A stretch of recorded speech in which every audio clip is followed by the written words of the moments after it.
그의 여름은 유독 지루하고 길었습니다. 7월에 들어서자마자 숨막히는 열기가 온 세상을 소처럼 달구는 듯 했지요.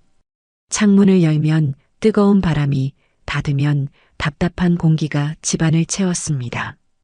이런 날은 그저 선풍기 앞에 앉아 가만히 시간을 흘려보내는 것이 상책이었어요. 베란다 화초에 물을 주며 창밖을 보니 아스팔트 위로 투명한 아지랑이가 뱀처럼 피어오르고 있었습니다. 바로 오늘이 초복이었어요.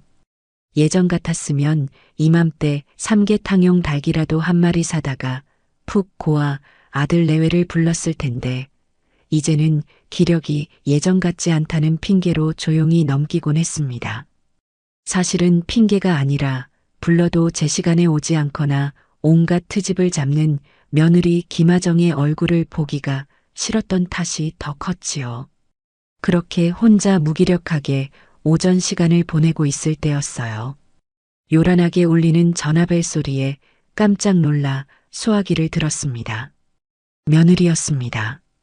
평소에는 용건이 없으면 먼저 전화하는 법이 거의 없는 아이였기에 무슨 일인가 싶어 가슴이 철렁 내려앉았지요. 어머니, 저 아정이에요. 식사는 하셨어요? 목소리는 평소처럼 높낮이 없이 건조했지만 그래도 먼저 안부를 물어오는 것이 신기하게 느껴졌습니다. 아니, 아직이다. 이제 막 점심 차리려던 참이었어. 무슨 일이니?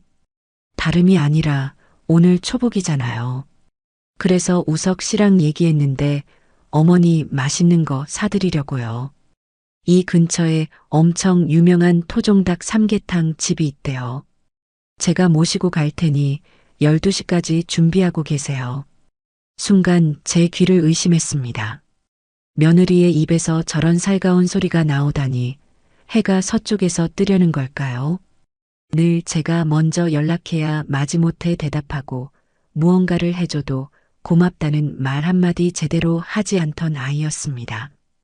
그런 며느리가 먼저 전화를 걸어 식사를 대접하겠다니 웬일인가 싶으면서도 한편으로는 마음 한구석이 몽글몽글해지는 것을 막을 수는 없었어요. 자식에게 무언가를 바라고 키운 것은 아니지만 이런 작은 성의 하나에 부모 마음은 눈 녹듯 사르르 녹아내리는 법이니까요. 어머, 그래. 일부러 안 그래도 되는데. 너희들끼리 맛있는 거 먹지. 입으로는 사양했지만 얼굴에는 이미 화색이 돌고 있었습니다. 아니에요. 가끔은 저희가 모셔야죠. 그럼 늦지 않게 갈 테니 꼭 준비하고 계세요. 전화는 그렇게 짧게 끊겼습니다. 수화기를 내려놓고도 한참을 멍하니 서 있었어요. 혹시 내가 무슨 좋은 꿈이라도 꾼 건가 싶었지요. 시계는 11시를 가리키고 있었습니다. 약속 시간까지는 1시간. 갑자기 마음이 바빠졌습니다. 며느리가 모처럼 좋은 마음을 내었는데 후줄근한 모습으로 나갈 수는 없었으니까요. 저는 서둘러 안방으로 들어가 장롱문을 활짝 열었습니다. 어떤 옷을 입을까? 한참을 망설였습니다. 작년 아들 생일에 큰맘 먹고 장만했던 연보라색 블라우스가 눈에 들어왔어요. 화사하지만 너무 튀지 않아 아껴두었던 옷이었죠. 거기에 단정한 검은색 치마를 받쳐 입으니 제법 모양새가 났습니다. 곱게 분을 바르고 희끗희끗한 머리도 빗으로 정성껏 빗어 넘겼습니다. 마지막으로 서랍 안에 고이 모셔두었던 진주 귀걸이까지 하니 외출 준비는 완벽하게 끝이 났어요. 거울 앞에 선 제 모습이 제법 괜찮아 보여 저도 모르게 미소가 지어졌습니다. 이렇게 신경 써서 외출 준비를 한 게 얼마만인지 모르겠어요. 모처럼 사람 사는 것 같은 기분이 들었습니다. 모든 준비를 마치고 거실 소파에 단정히 앉아 시계를 보았습니다. 11시 45분. 곧 며느리가 올 시간이었습니다. 창밖에 매미 소리마저 오늘따라 정겹게 들리는 듯 했어요. 그런데 약속 시간인 12시가 다 되어갈 무렵 전화가 다시 울렸습니다. 이번에도 며느리였어요. 어머니, 어쩌죠? 지금 막 출발하려고 하는데 차가 갑자기 시동이 안 걸려서요. 며느리의 목소리는 이상할 정도로 침착하게 들렸습니다. 차가 왜 갑자기 모르겠어요. 어제까지만 해도 멀쩡했는데 아무래도 정비소 좀 들렀다 가야 할 것 같아요. 정말 죄송한데 1시간 정도만 더 기다려 주실 수 있으세요? 차가 고장 났다는데 별 수 있나요? 비록 기분 좀 샜지만 어쩔 수 없는 일이라고 생각했습니다. 그래, 알겠다. 그럼 천천히 와라. 급하게 오다가 사고 나면 안 되니. 네, 어머니. 금방 갈게요. 전화를 끊고 소파에 다시 앉았습니다. 1시간쯤이야. 드라마 한 편 보고 있으면 금방 가겠지 싶었어요. TV를 켜니 마침 홈쇼핑 채널에서 기능성 속옷을 팔고 있었습니다. 그다지 흥미없는 내용이었지만 시간을 보내기 위해 채널을 돌리지 않고 멍하니 화면만 바라보았어요. 쇼호스트의 과장된 몸짓과 목소리가 거실을 가득 채웠지만 제 귀에는 조금도 들어오지 않았습니다. 자꾸만 현관문 쪽으로 신경이 쏠렸지요. 시간은 무심하게 흘러갔습니다. 홈쇼핑 방송이 끝나고 재방송 드라마가 시작되었어요. 시계를 보니 어느새 약속했던 1시간이 훌쩍 지나 오후 1시가 넘어 있었습니다. 슬슬 배에서 꼬르륵 소리가 나기 시작했어요. 이제나 저제나 기다렸지만 며느리에게서는 아무런 연락이 없었습니다. 정비소의 일이 좀 더 길어지나 보다 애써 좋게 생각하려 했지만 마음속에서 짜증이 스멀스멀 올라오는 건 어쩔 수 없었지요. 결국 참다 못해 제가 먼저 며느리에게 전화를 걸었습니다. 신호가 한참 가고 나서야 며느리가 전화를 받았어요. 주변이 시끄러운지 목소리가 잘 들리지 않았습니다. 예, 아정아. 어디쯤이니? 아직도 정비소야? 아, 어머니. 네. 생각보다 큰 문제인가 봐요. 부품을 갈아야 한다는데 맞는 게 없다나 봐요. 거의 다 됐으니까 조금만 더 기다려주세요. 금방 연락드릴게요. 며느리는 제 말이 끝나기도 전에 서둘러 전화를 끊어버렸습니다. 조금만 더. 그 말이 어찌나 얄밉게 들리던지요. 정말 차에 큰 문제가 생긴 것이라면 미리 전화를 해서 상황 설명을 제대로 해주는 것이 도리 아닌가요? 그저 다 됐으니 기다리라는 말만 반복하는 며느리의 태도에 슬슬 화가 치밀어 오르기 시작했습니다. 공들여 한 화장은 기름기로 번들거리는 것 같았고 곱게 차려입은 옷은 거추장스럽게만 느껴졌어요. 시계는 2시를 지나 3시를 향해 달려가고 있었습니다. 창밖의 햇살은 아까보다 한풀 꺾여 있었지만 더위는 여전했어요. 이제는 배고픔보다도 무시당했다는 생각에 더 기분이 상했습니다. 이럴 거면 그냥 집에서 대충 끼니를 때울 것을. 늙은 어미를 초복날 4시간 가까이 길바닥에 세워두는 것과 뭐가 다른가 싶어 서름이 복받쳤어요. 차라리 처음부터 약속을 잡지나 말 것이지 사람을 잔뜩 기대하게 만들어 놓고는 이게 무슨 경우 없는 행동인지 도무지 이해할 수가 없었습니다. 아들 녀석은 대체 뭘 하고 있길래 제 어미가 이렇게 하염없이 기다리고 있는 걸 알기나 하는 걸까요? 결국 모든 기대를 접고 부엌으로 들어가 찬밥에 물이나 말아 먹으려던 참이었습니다. 오후 4시가 거의 다 되어서야 현관 초인종이 울렸습니다. 인터폰 화면에는 멋쩍은 표정의 며느리가 서 있었어요. 문을 열어주자 며느리는 과장된 한숨을 쉬며 집 안으로 들어섰습니다. 어머니, 정말 죄송해요. 너무 늦었죠? 부품이 없어서 다른 도시까지 가서 겨우 구해왔어요. 요즘 차들은 왜 이렇게 복잡한지 모르겠어요. 하지만 며느리의 얼굴 어디에서도 4시간이나 늦은 사람의 미안한 기색은 찾아볼 수 없었습니다. 오히려 나도 힘들었다는 듯한 표정이었지요. 저는 지친 목소리로 물었습니다. 전화 한 통 미리 해주기가 그렇게 어려웠니? 사람이 기다릴 거라는 생각은 안 했어? 제 목소리에는 서운함이 가득 묻어났습니다. 그러자 며느리는 기다렸다는 듯이 대꾸했어요. 아유, 어머니. 저도 정신이 하나도 없었어요. 정비사 아저씨랑 싸우고 부품 알아보느라 전화 돌리고 어머니한테 전화할 경황이 있었겠어요? 일단 나가요. 배고프시죠? 며느리는 교묘하게 자신의 잘못을 회피하며 제 팔을 잡아 끌었습니다. 더 따져봐야 입만 아플 것 같아 저는 무거운 한숨을 내쉬며 며느리를 따라 나섰습니다. 아침에 들떴던 마음은 온데간데 없고 그저 깊은 피로감과 허기만이 저를 짓누르고 있었어요. 며느리가 말했던 유명하다는 삼계탕 집은 이미 점심 장사가 끝나고 저녁 장사를 준비하는 중이었습니다. 결국 우리는 아파트 상가에 있는 허름한 동네 식당으로 발길을 돌렸습니다. 자리에 앉자마자 나온 삼계탕은 뚝배기에서 끓는 소리조차 나지 않았습니다. 미리 끓여둔 것을 데워서 내온 듯 국물은 미지근했고 닭고기는 퍽퍽했어요.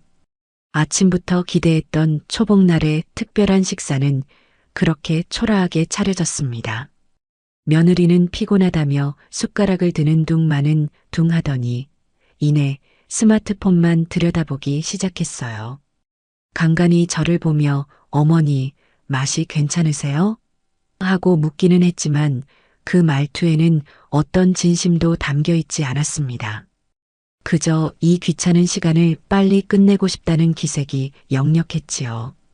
저는 퍽퍽한 닭고기를 씹으며 생각했습니다. 차라리 혼자 집에서 시원한 열무김치에 밥을 비벼 먹는 편이 훨씬 나았을 거라고. 정성도 예의도 없는 이런 식사는 사양하고 싶었어요. 밥알을 씹는 건지 내 서름을 씹는 건지 모를 식사를 억지로 마치고 식당을 나왔습니다. 며느리는 저를 아파트 입구에 내려주며 말했어요. 어머니, 들어가세요. 오늘 여러모로 죄송했어요. 저도 피곤해서 이만 가볼게요. 그 말을 끝으로 며느리는 차를 몰고 쏜살같이 사라졌습니다. 텅 빈 집에 혼자 들어서니 아침에 들떠서 옷을 고르고 화장을 하던 제 모습이 떠올라 헛웃음이 났습니다. 곱게 차려입었던 연보라색 블라우스가 오늘따라 유난히 무겁고 불편하게 느껴졌어요. 현관 거울에 비친 제 얼굴은 4시간의 기다림과 실망감에 지쳐 형편없이 늙어 보였습니다. 그날 밤 저는 소화불량에 시달리며 잠을 설쳤습니다. 단순히 늦은 약속 때문이 아니었어요. 며느리의 행동 하나하나에 담긴 나를 향한 무시와 기만이 서늘한 비수처럼 가슴에 박혔기 때문입니다. 그리고 저는 어렴풋이 직감했습니다. 며느리의 그 고장난 차 이야기는 무언가 석연치 않다는 것을요. 미지근했던 삼계탕이 위장에 돌덩이처럼 남아있는 듯 속이 더부룩하고 답답했어요. 잠을 청하려고 눈을 감으면 어머니, 죄송해요라던 영혼 없는 며느리의 목소리와 피곤해서 이만 가볼게요 하며 서둘러 차를 몰고 사라지던 뒷모습이 번갈아 떠올라 도저히 잠을 이룰 수가 없었습니다. 이건 단순히 약속에 늦은 것에 대한 서운함이 아니었어요. 한 인간으로서 그리고 평생을 자식 위에 살아온 어미로서 받은 깊은 모멸감이었습니다. 4시간. 누군가에게는 짧은 시간이겠지만 온갖 기대를 품고 곧게 단장한 채 하염없이 누군가를 기다려본 사람에게 그 4시간은 영원과도 같은 시간입니다. 그 시간 동안 제 안의 기대는 실망으로, 실망은 서운함으로, 서운함은 결국 분노로 변해갔습니다. 차가 고장났다는 며느리의 말을 곧이곧대로 믿기에는 모든 상황이 석연치 않았어요. 정비소에 있었다는 사람의 태도가 아니었죠. 차 문제로 4시간이나 씨름했다면 진이 빠져서라도 지친 기색이 역력해야 하는데 며느리는 그저 지루하고 귀찮은 일을 해치운 사람의 얼굴을 하고 있었습니다. 문득 그 아이의 손에 들려있던 작은 쇼핑백 하나가 뇌리를 스쳤습니다. 식당으로 들어갈 때 무심코 봤던 것인데 유명 화장품 브랜드의 로고가 박혀 있었어요. 정비소에 들렀다가 오는 길에 화장품을 살 수도 있는 노릇이지만 모든 것이 의심스러운 지금 그 작은 쇼핑백 하나마저 거대한 거짓에 잔 것처럼 느껴졌습니다. 다음 날 아침 저는 평소보다 일찍 몸을 일으켰습니다. 밤새 저를 괴롭히던 의심을 이대로 묻어둘 수는 없었어요. 확인해야 했습니다. 제 눈으로 직접 확인하고 만약 며느리의 말이 모두 거짓으로 드러난다면 더는 이전처럼 웃으며 넘어가지 않으리라 다짐했습니다. 저는 냉장고를 열어 밑반찬 몇 가지를 꺼내 정성껏 반찬통에 담았습니다. 며느리에게 시어머니 노릇을 하고 싶어서가 아니었어요. 아들 녀석 집에 드나들 가장 자연스러운 핑계였기 때문입니다. 아들 내외가 사는 아파트로 향하는 버스 안에서 저는 수만 가지 생각을 했습니다. 만약 내 의심이 사실이라면 나는 어떻게 해야 할까? 아들 녀석은 또 아정이가 그럴 애가 아니에요. 어머니가 오해하신 거예요라며 제 아내의 편을 들겠지요. 그 생각을 하니 벌써부터 가슴이 답답해져 왔습니다. 하지만 이번만큼은 물러설 수 없었어요. 버스에서 내려 아파트 단지로 들어서는 발걸음이 천근만근 무거웠지만 마음은 오히려 비장해졌습니다. 아들 집 현관문 앞에서 비밀번호를 누르는데 손이 미세하게 떨렸습니다. 문을 열고 들어서니 다행히 집에는 아무도 없는 듯 조용했어요. 아들은 출근했을 것이고 며느리도 어딘가 나간 모양이었습니다. 거실은 예상대로 어수선했어요. 소파 위에는 며느리가 어제 입었던 옷가지가 아무렇게나 벗어 던져져 있었고 테이블 위에는 커피를 마신 머그잔이 그대로 놓여 있었습니다. 저는 한숨을 내쉬며 반찬통을 식탁 위에 올려놓았습니다. 그리고 집을 둘러보기 시작했어요. 무언가 며느리의 거짓말을 증명할 단서가 분명히 있을 거라는 확신이 들었기 때문입니다. 그때였습니다. 소파 위에 며느리의 핸드백이 놓여 있는 것이 눈에 들어왔어요. 어제 저와 만날 때 들고 있던 바로 그 가방이었습니다. 가방의 입구가 살짝 벌어져 있었는데 그 틈으로 하얀 종이 조각 같은 것이 삐죽 튀어나와 있었습니다. 저는 저도 모르게 홀린 듯 그쪽으로 다가갔습니다.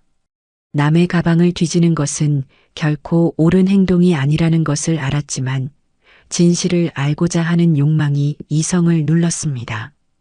저는 떨리는 손으로 그 종이 조각을 조심스럽게 꺼내 들었습니다. 그것은 백화점 영수증이었습니다.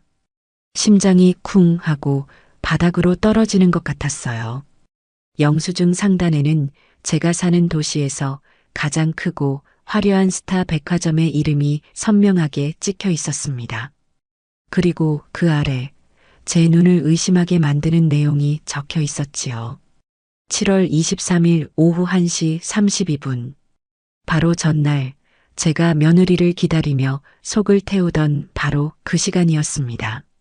품목란에는 여성 수입화 한 켤레, 그리고 그 옆에는 제 눈을 동그랗게 뜨게 만드는 가격이 찍혀 있었어요.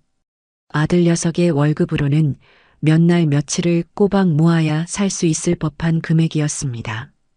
온몸에서 힘이 쭉 빠져나가는 기분이었습니다.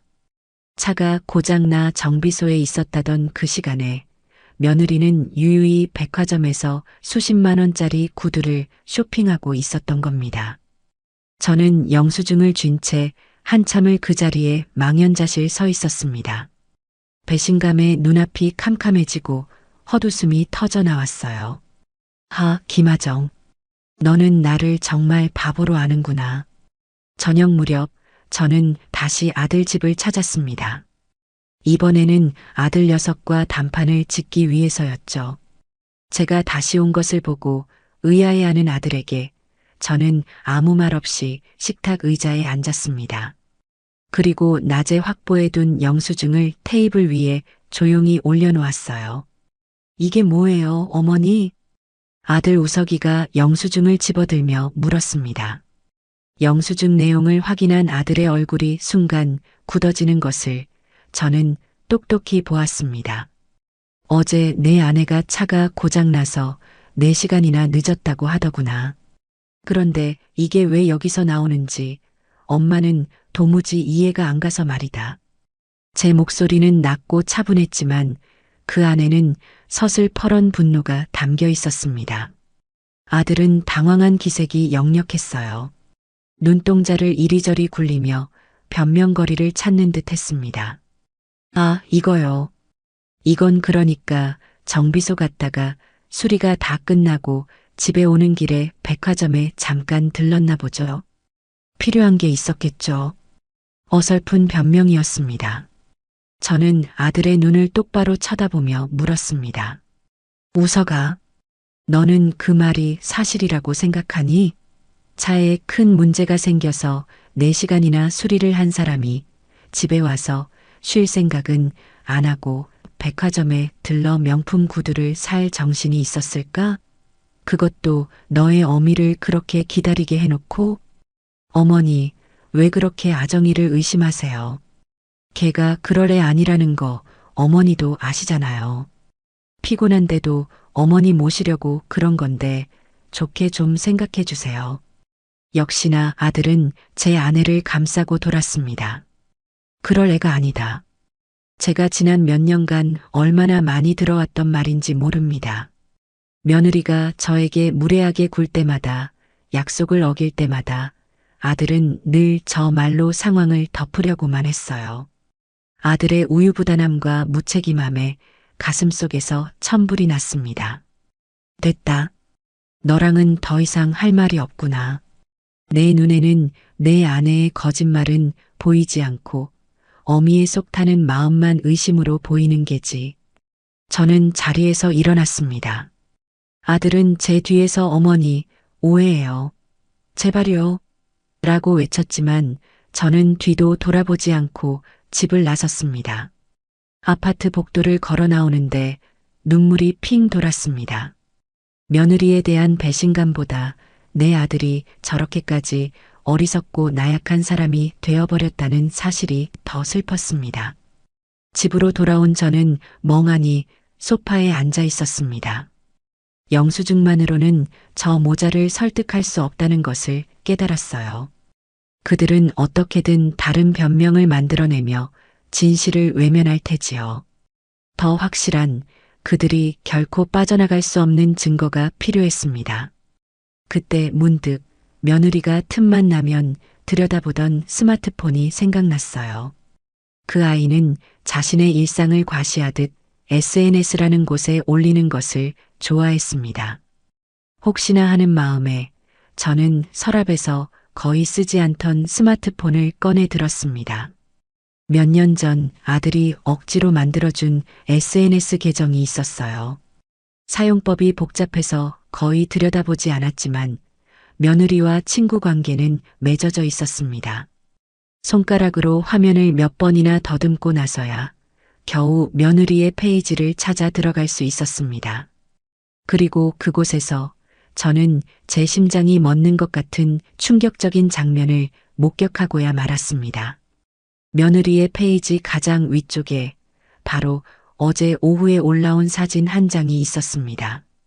사진 속 며느리는 우아한 조명이 비치는 백화점 카페에 앉아 하얀 거품이 풍성한 커피를 앞에 두고 환하게 웃고 있었어요. 테이블 아래로는 새로 산 듯 반짝이는 구두의 앞코가 살짝 보였습니다. 그리고 그 사진 밑에는 이런 글이 적혀 있었죠. 오랜만에 평일 쇼핑? 역시 스트레스엔 이게 최고지. 신상 구두, 나에게 주는 선물, 힐링타임. 사진이 올라온 시각은 오후 2시 15분. 저에게 정비소에 문제가 생겨 조금만 더 기다려달라고 두 번째 전화를 했던 바로 그 시간대였습니다. 사진 밑으로는 며느리의 친구들이 단 댓글이 줄줄이 달려 있었어요. 우와, 구두 예쁘다. 인증샷 보여줘. 혼자만 좋은데 다니네. 부럽다. 남편이 사준 거야? 능력 있네. 등등. 며느리는 그 댓글 하나하나에 웃는 이모티콘으로 답글을 달아주고 있었습니다. 저는 스마트폰을 쥔 채 온몸을 부들부들 떨었습니다. 이럴 수가. 나를 길바닥에 세워두고 기다리게 한 그 시간에 저렇게 행복한 얼굴로 웃으며 자신의 힐링타임을 즐기고 있었다니. 차가 고장났다는 말, 정비소에 있다는 말, 부품을 구하러 다녔다는 말, 그 모든 것이 전부 새빨간 거짓말이었습니다. 처음부터 저를 만날 약속 따위는 안중에 없었던 겁니다. 그저 초복이라는 의무감에 전화 한 통 던져놓고 자신은 할 일을 다 했다는 듯 뒤에서 저를 비웃고 있었던 것이지요. 분노가 머리끝까지 치밀어 올랐습니다. 더 이상은 참을 수가 없었어요. 이 기만과 능멸을 절대로 용서할 수 없었습니다. 저는 차갑게 식어버린 스마트폰 화면을 노려보며 조용히 칼을 갈기 시작했습니다. 김하정, 너는 절대로 나를 이대로 넘어갈 수 없을 것이다. 며느리의 SNS를 확인한 그 밤, 제 머릿속은 복수심과 결심으로 들끓었습니다. 더 이상 저를 하찮게 여기고 기만하는 며느리의 행동을 좌시하지 않을 참이었습니다. 분노가 가라앉고 냉정한 이성이 돌아오자 제 생각은 자연스럽게 그 차로 향했습니다. 며느리가 어제 고장났다고 거짓말을 했던, 그리고 지금 이 순간에도 제 아들 내외의 발이 되어주고 있는 바로 그 하얀색 세단 말입니다. 그 차는 법적으로 엄연히 제 소유였습니다. 시계는 3년 전으로 거슬러 올라갑니다. 당시 아들 내외는 10년도 더 된 낡은 중고차를 몰고 다녔어요. 비가 오는 날이면 창문 틈으로 물이 새고 여름에는 에어컨도 시원치 않다며 아들 녀석이 푸념을 하곤 했지요. 손주라도 태우고 다니다가 길에서 차가 멈추기라도 하면 어쩌나 저는 늘 노심초사했습니다. 마침 평생 아끼고 모아두었던 적금이 만기가 되었어요. 저는 그 돈으로 아들 내외에게 새 차를 사주기로 마음먹었습니다. 남편 일찍 여의고 홀로 아들 하나만 바라보며 살아온 제게 아들의 기뻐할 얼굴을 보는 것만큼 큰 행복은 없었으니까요. 주말에 아들 내외를 불러 함께 자동차 대리점으로 향했습니다. 대리점 안에 들어서자 며느리의 눈이 유독 반짝이는 것을 저는 보았습니다. 아들은 제게 미안한지 어머니 그냥 좀 더 타도 괜찮은데 너무 무리하지 마세요. 라며 제 눈치를 살폈지만 며느리는 이미 가장 비싸고 번쩍이는 차들 주변을 맴돌고 있었어요. 어머님, 이 차 정말 예쁘지 않아요? 요즘 이게 제일 잘 나간대요. 안전 기능도 제일 좋다고 하고요. 며느리가 가리킨 차는 제가 생각했던 예산을 훌쩍 뛰어넘는 고급 모델이었습니다. 저는 잠시 망설였지만 이왕 사주는 거 좋은 차를 사주고 싶은 마음에, 그리고 며느리의 환심을 사고 싶은 마음에 결국 고개를 끄덕이고 말았습니다. 계약서를 작성하던 날 명의를 누구 앞으로 할 것인지를 두고 잠시 이야기가 오갔어요. 아들은 당연히 자신이나 아내의 이름으로 해야 한다고 생각했지만 제가 조용히 말했습니다. 명의는 내 앞으로 해다오. 너희들 아직 젊어서 보험료도 비싸게 나올 테고 괜히 너희 명의로 재산이 잡히면 세금 문제도 복잡해질 수 있다. 그냥 내가 가지고 있다가 나중에 너희에게 온전히 넘겨주면 되지 않겠니? 사실 그것은 표면적인 이유였습니다.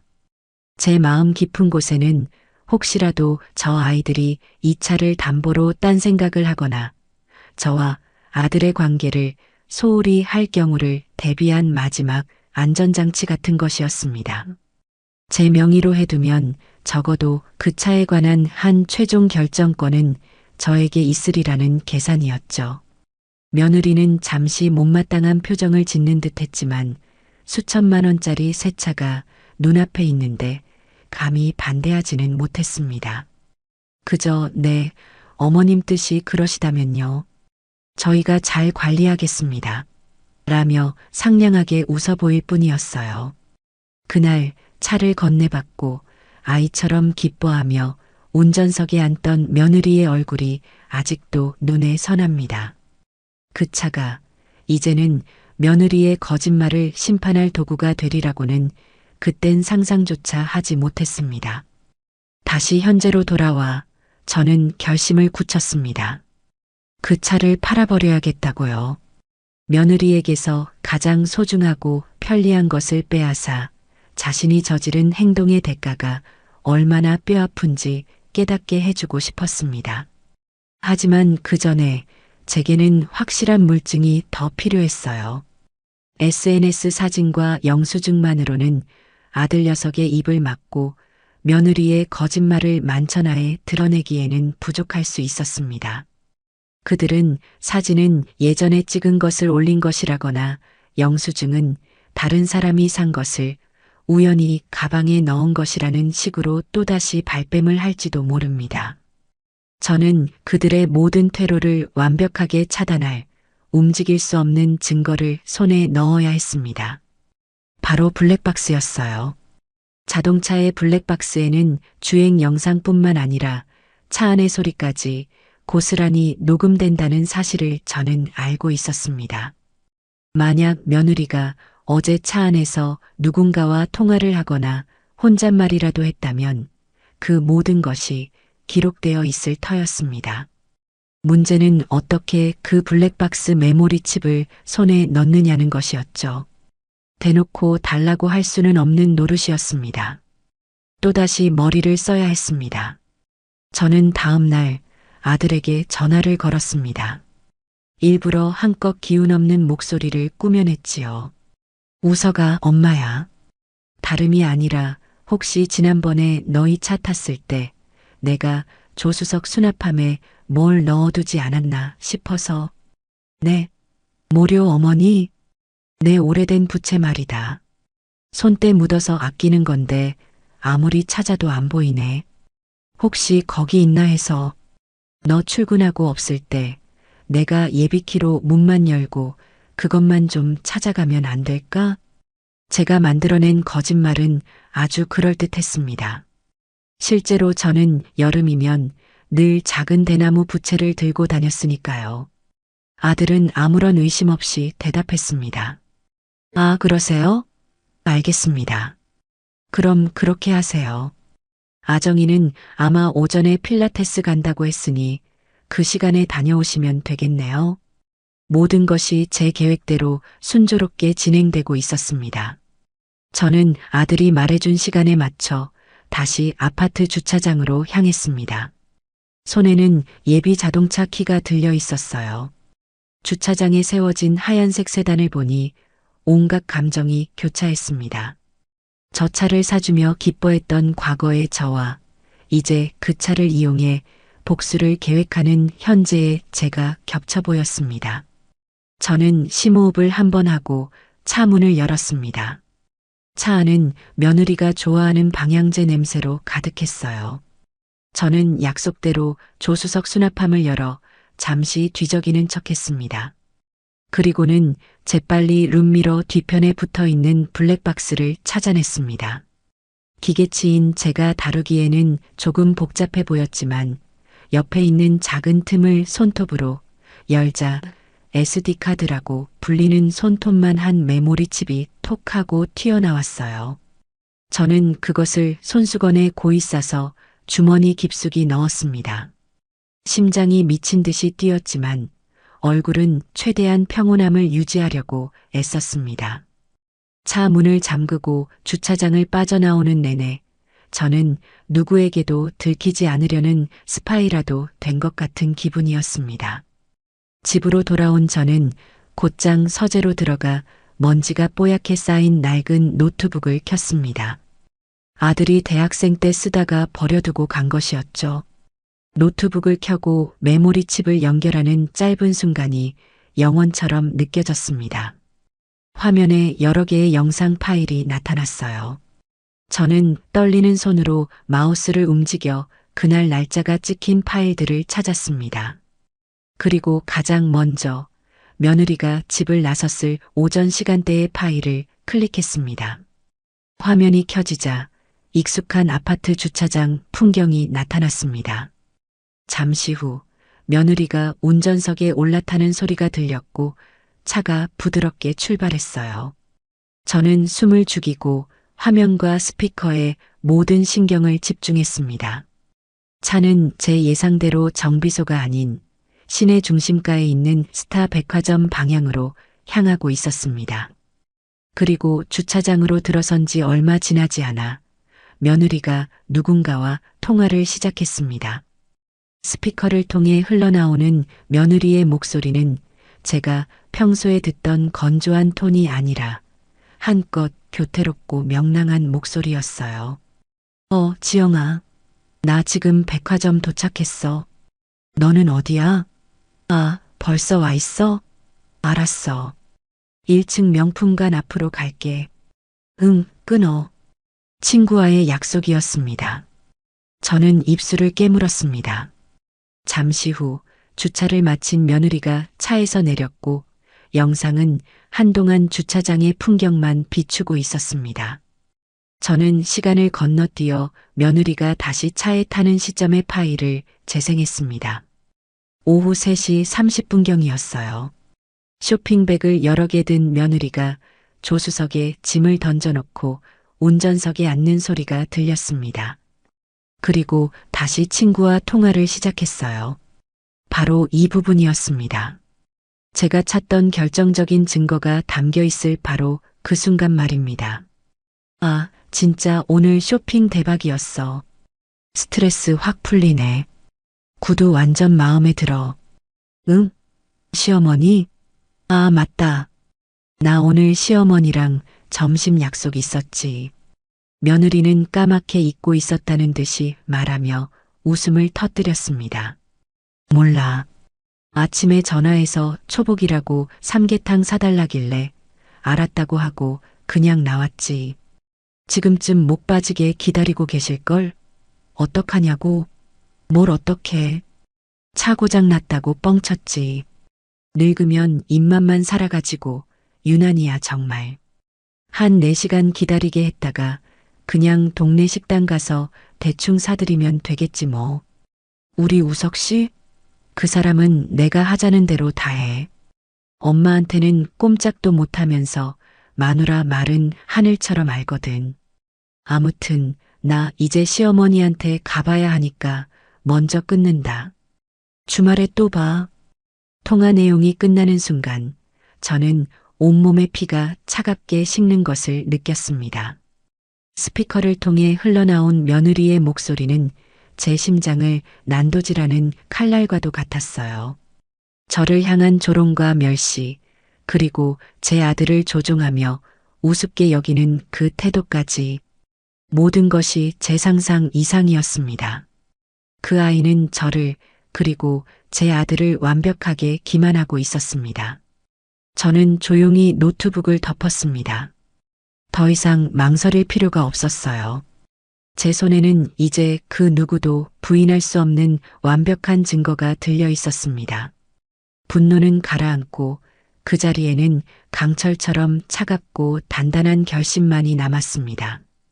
김하정, 너의 그 즐거웠던 힐링타임의 대가를 이제부터 치르게 해주마. 블랙박스 속 며느리의 목소리는 밤새도록 제 귓가에 악몽처럼 맴돌았습니다. 늙으면 입맛만 살아가지고 유난이야 정말. 그 한마디가 제 가슴에 대모처럼 박혀버렸어요.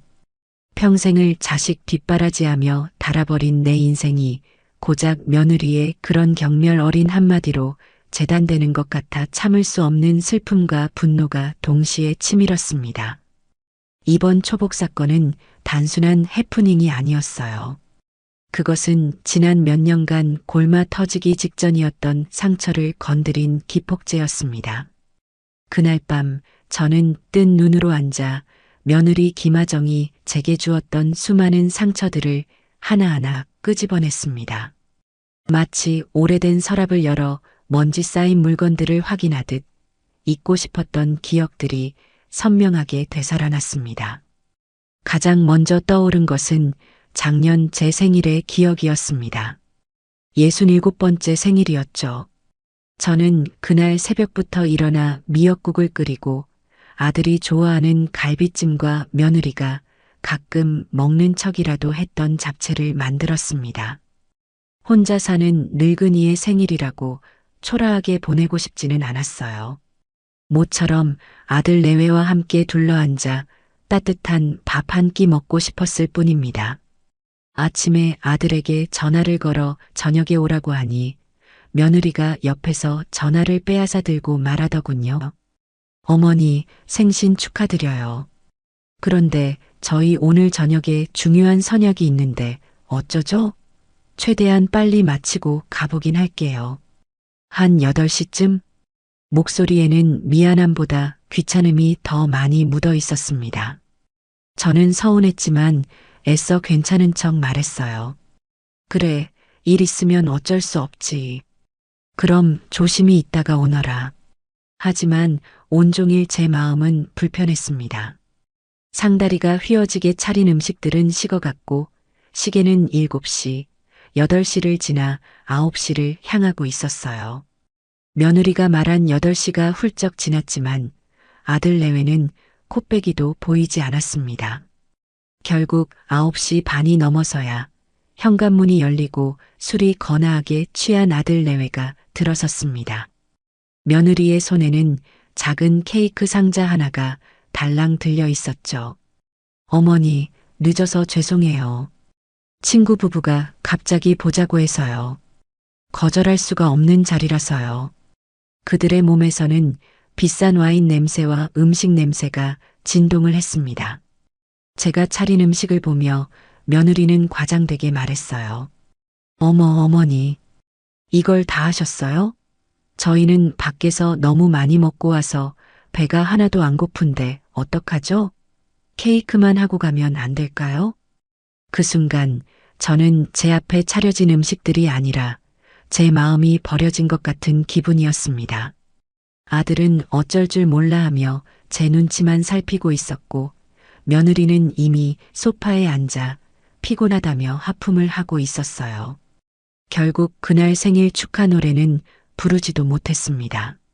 며느리는 케이크 상자를 식탁 위에 올려놓고는 어머니, 저희 너무 피곤해서 먼저 들어가 볼게요. 생신 다시 한번 축하드려요. 라는 말을 남기고 아들을 끌고 안방으로 들어가 버렸습니다. 10분도 채 머무르지 않았어요. 그들이 들어가고 난 뒤 저는 텅 빈 거실에 혼자 남아 식어 빠진 음식들을 내려다보았습니다. 갈비찜 위에는 하얀 기름이 굳어 있었고 잡채는 불어서 딱딱해져 갔습니다. 눈물이 왈칵 쏟아졌어요. 그날 밤 저는 그 많은 음식을 혼자 꾸역꾸역 치웠습니다. 음식물 쓰레기통에 갈비와 잡채를 쏟아부으면서 저는 제 정성과 마음이 함께 버려지는 것 같아 한참을 서서 울었습니다. 그날의 모욕감과 서러움은 제 가슴에 깊은 흉터로 남았습니다. 다음으로 떠오른 기억은 돈 문제였습니다. 재작년 가을이었을 겁니다. 며느리가 어느 날 저를 찾아와서는 평소와 달리 매우 공손한 태도로 무릎을 꿇고 앉더군요. 어머님, 제가 정말 염치 없는 부탁인 거 아는데 이번 한 번만 도와주세요.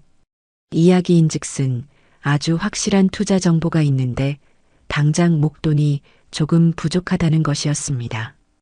500만 원만 빌려주면 3달 안에 2배로 불려서 꼭 갚겠다고 제게도 톡톡히 용돈을 챙겨드리겠다고 감언이설을 늘어놓았습니다.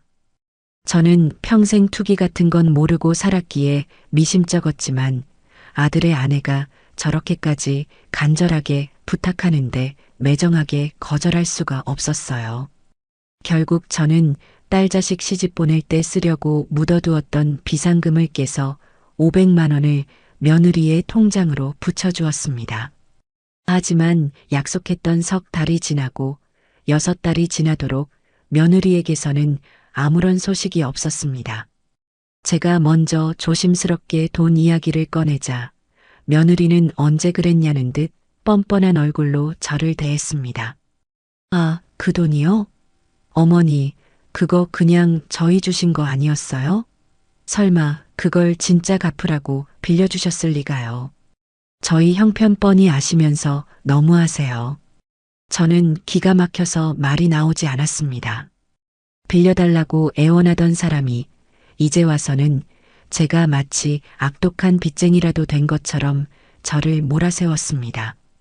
어머니도 참 자식한테 그 정도도 못 해주세요? 다른 집 시어머니들은 집도 사주고 차도 사준다는데 그깟 500만 원 가지고 너무 쪼잔하게 구시는 거 아니에요? 그날 며느리가 제게 퍼부었던 말들은 비수가 되어 제 가슴을 후벼 팠습니다. 제 선의와 애정은 쪼잔함이 되었고 저는 졸지에 자식 등골이나 빼먹으려는 욕심 많은 늙은이로 전락하고 말았어요. 그 일 이후로 저는 다시는 아들 내외에게 돈과 관련된 이야기는 꺼내지 않았습니다. 돈을 잃은 것보다 사람에 대한 믿음을 잃은 상처가 훨씬 더 컸기 때문입니다. 초복의 거짓말과 생일날의 모욕, 그리고 갚지 않은 돈 문제 같은 굵직한 사건들 외에도 며느리가 제게 안겨준 상처는 셀 수 없이 많았습니다. 마치 1000번의 칼질로 사람을 죽이는 능지처참처럼 사소하지만 악의적인 무시와 경멸이 제 일상을 조금씩 갉아먹고 있었지요. 제가 정성껏 만들어다 준 밑반찬은 손도 대지 않고 냉장고 구석에 처박아 두었다가 며칠 뒤 음식물 쓰레기통에서 발견되곤 했습니다. 한 번은 그걸 보고 얘 입에 안 맞으면 그냥 말을 하지 그랬니? 아깝게 왜 버리니? 라고 했다가 어머니, 요즘 누가 이렇게 짜고 맵게 먹어요? 저희 건강 생각해서라도 이런 건 좀 안 주셨으면 좋겠어요. 라는 핀잔만 들어야 했습니다. 집에 찾아가면 제가 선물했던 소파 쿠션이나 장식품들은 어느새 보이지 않는 창고로 치워져 있었고 그 자리에는 며느리의 취향이 담긴 차갑고 세련된 물건들이 놓여 있었습니다. 거실에 걸려있던 제 아들의 어릴 적 사진과 제 사진도 어느 날부터인가 보이지 않았어요. 마치 제 흔적을 지워버리려는 듯한 그 행동들에 저는 깊은 소외감을 느껴야 했습니다. 며느리는 자신의 친구들이나 다른 사람들 앞에서는 저를 끔찍이 위하는 효부인 척 연기했지만 저와 단둘이 있을 때의 태도는 180도 달랐습니다.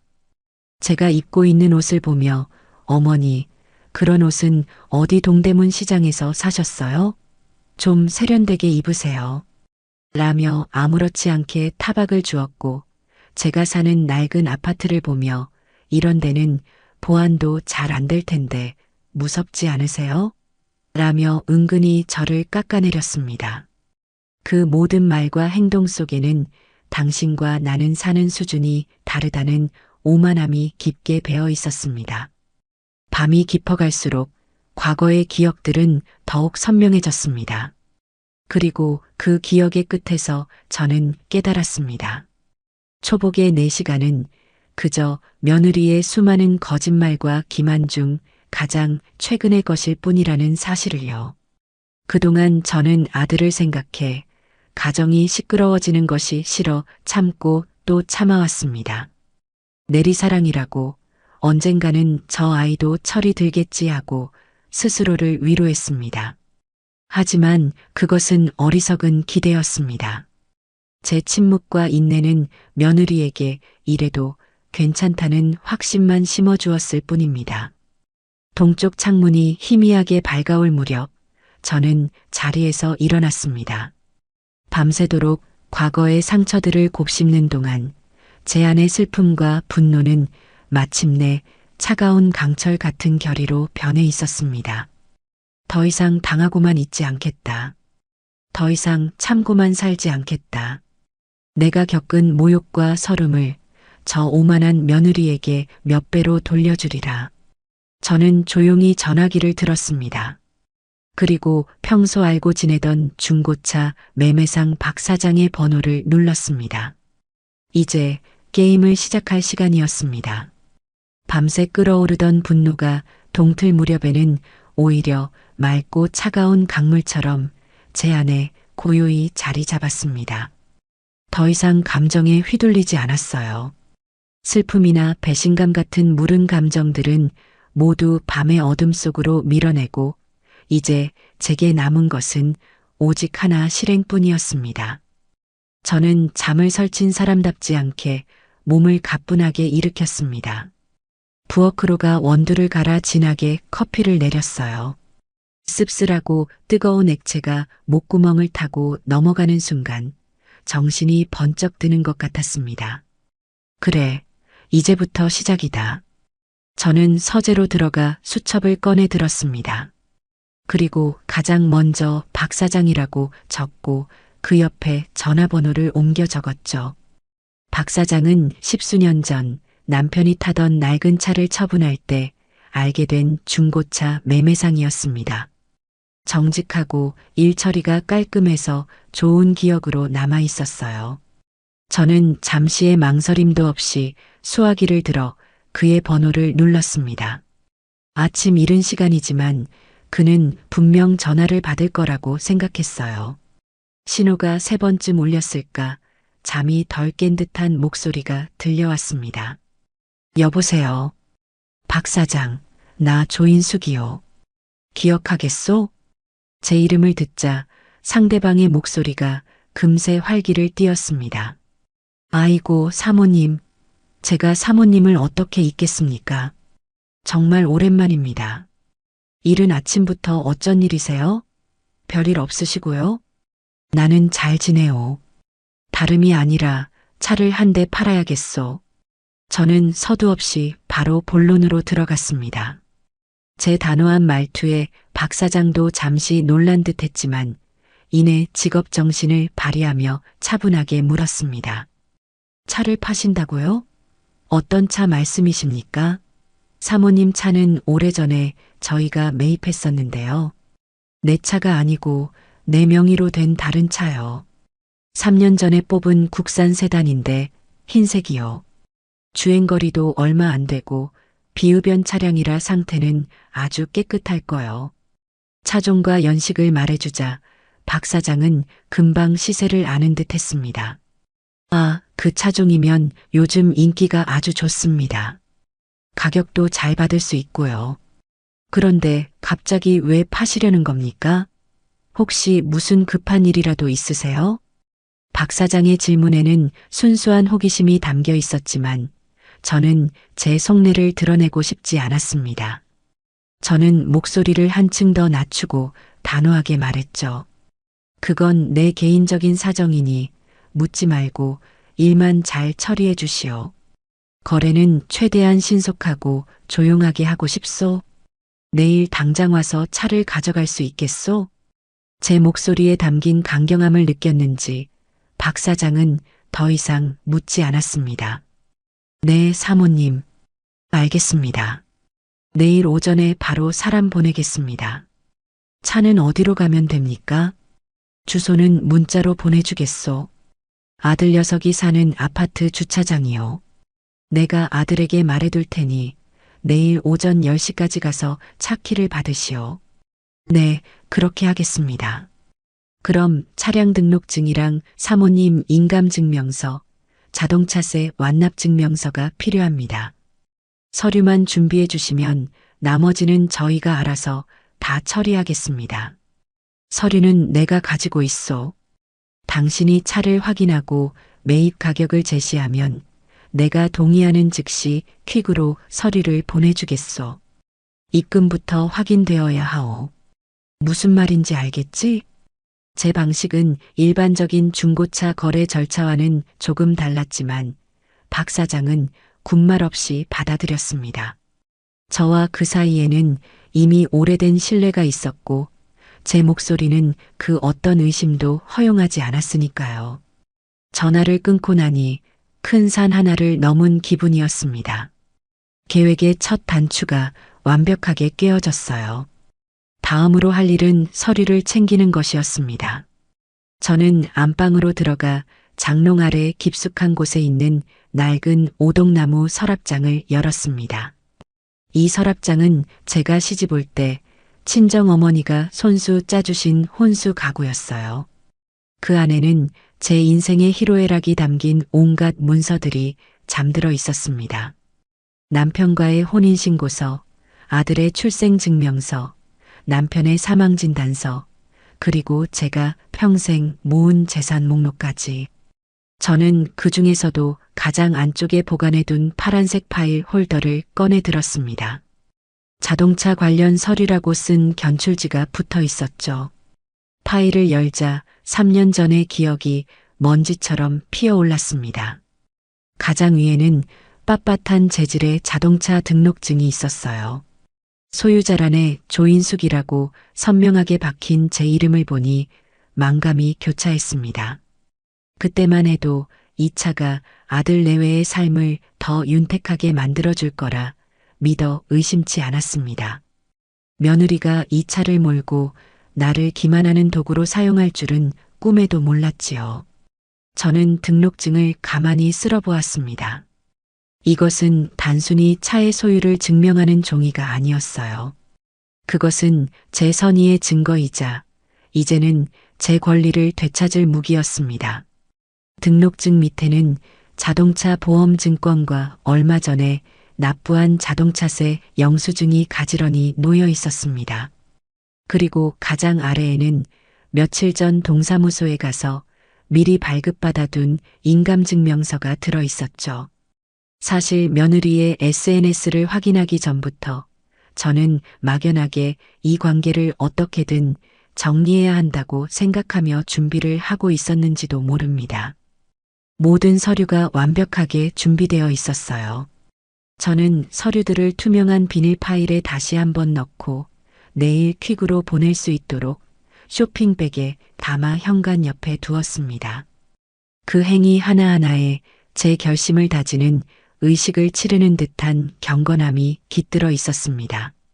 저는 이제 더 이상 상처받고 눈물 흘리는 피해자가 아니었습니다. 차갑고 냉정한 집행자였죠. 이제 마지막 단계만이 남았습니다. 아들에게 통보하는 일. 저는 소파에 앉아 스마트폰을 들었습니다. 무슨 말을 어떻게 전해야 할까?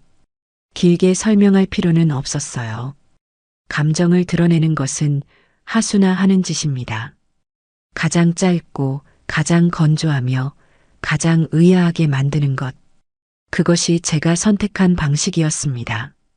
저는 문자 메시지 창을 열어 아들의 번호를 누르고 한자 한자 힘주어 글자를 입력했습니다. 내일 오전 10시까지 너의 집 아파트 주차장으로 사람이 갈 거다.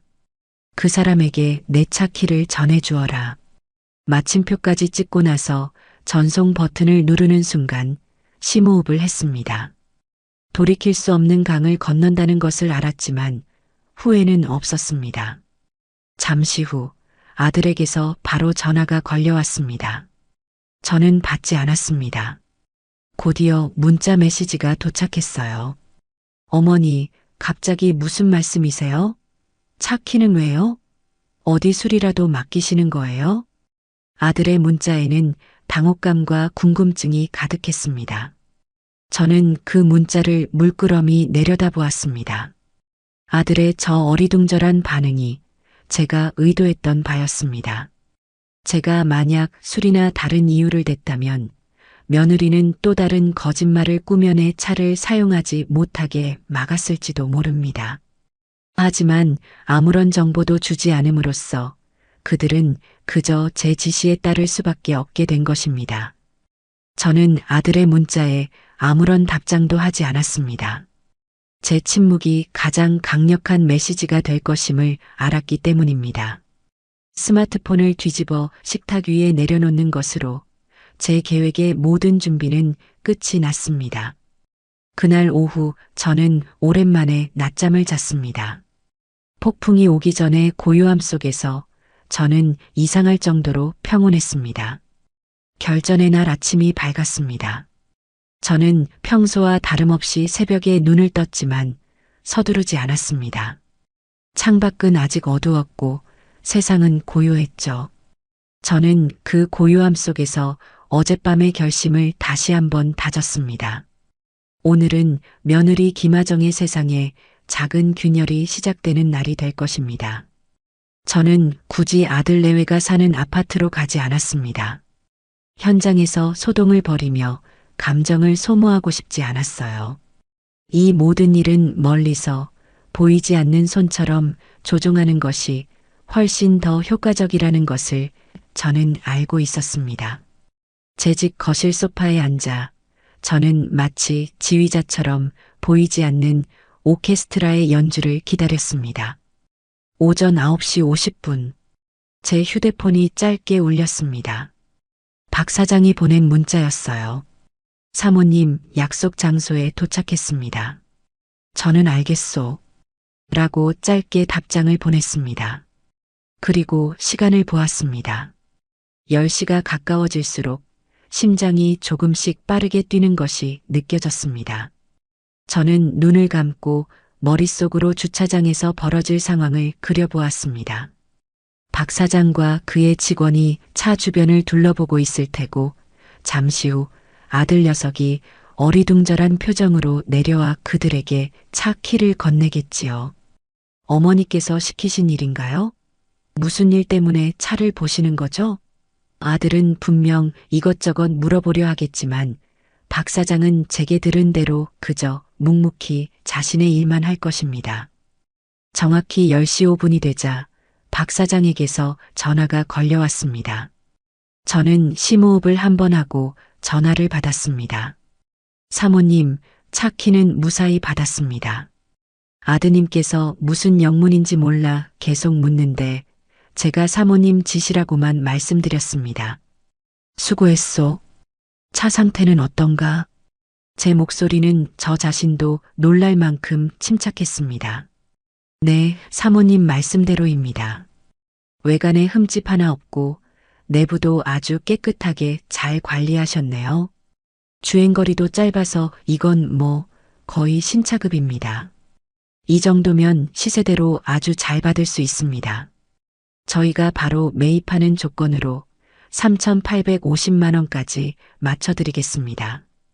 박 사장이 제시한 금액은 제가 예상했던 것과 거의 일치했습니다. 저는 잠시의 망설임도 없이 말했습니다. 좋소. 그 가격에 합시다. 내가 지금 바로 서류를 퀵으로 보낼 테니 약속대로 입금부터 처리해 주시오. 네, 사모님. 알겠습니다. 계좌번호는 예전 번호 그대로 맞으시죠? 바로 처리해 드리겠습니다. 전화를 끊고 저는 현관 옆에 두었던 서류 봉투를 들고 밖으로 나갔습니다. 아파트 상가에 있는 퀵서비스 사무실에 들러 서류를 접수하고 다시 집으로 돌아왔어요. 모든 것이 일사천리로 진행되고 있었습니다. 집으로 돌아와 커피를 한 잔 더 내리고 있을 때였어요. 제 휴대폰이 띵동하는 경쾌한 알림 소리와 함께 짧게 진동했습니다. 은행 앱에서 보낸 입금 알림 메시지였습니다. KB국민은행 조인숙님 계좌에 3,850만 원이 입금되었습니다. 저는 스마트폰 화면에 찍힌 그 숫자를 한참 동안 말없이 내려다보았습니다. 3,850만 원. 그것은 제게 단순히 돈의 액수가 아니었습니다. 그것은 지난 몇 년간 제가 며느리에게 받아온 수모와 멸시의 값이었습니다. 제 선의를 짓밟고 제 아들마저 자기 소나기에 넣고 흔들며 저를 기만했던 그 오만한 젊음에 대한 정당한 대가였죠. 어쩌면 제 마음 한구석에는 이 모든 일이 벌어진 것에 대한 슬픔이 아주 작게 남아 있었을지도 모릅니다. 하지만 후에는 단 한 점도 없었습니다. 이것은 제가 했어야만 하는 일이었어요. 골마 터진 환부를 도려내는 외과 의사의 심정이 이러할까요? 아픔이 따르지만 전체를 살리기 위해서는 반드시 필요한 수술이었습니다.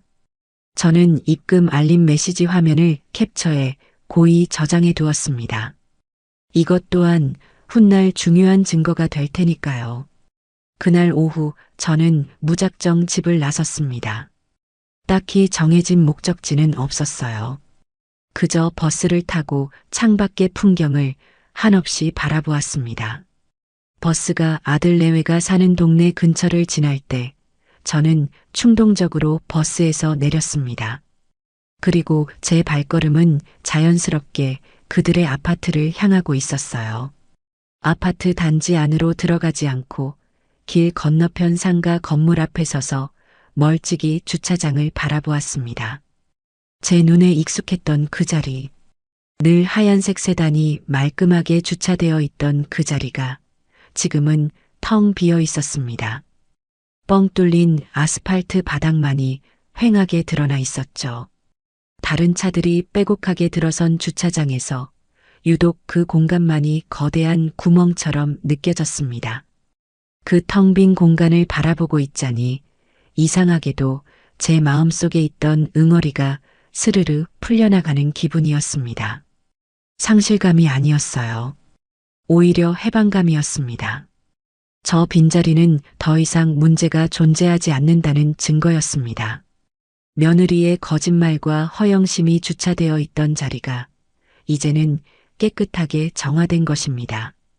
저는 그 자리를 한참 동안 바라보았습니다. 제 입가에 희미한 미소가 번지는 것을 저 자신도 느끼지 못했습니다. 그것은 기쁨의 미소라기보다는 모든 것을 끝냈다는 자의 안도와 씁쓸함이 뒤섞인 미소였을 겁니다. 이제 주사위는 던져졌습니다. 며느리가 자신의 차가 사라졌다는 사실을 깨닫는 것은 시간 문제일 터.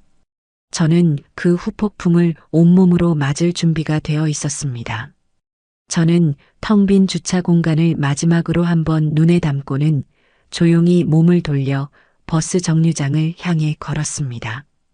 제 발걸음은 지난 며칠 중 가장 가볍게 느껴졌습니다. 하늘은 믿을 수 없을 만큼 파랗고 높았습니다. 그날 저녁 저는 홀로 조촐하게 저녁상을 차렸습니다.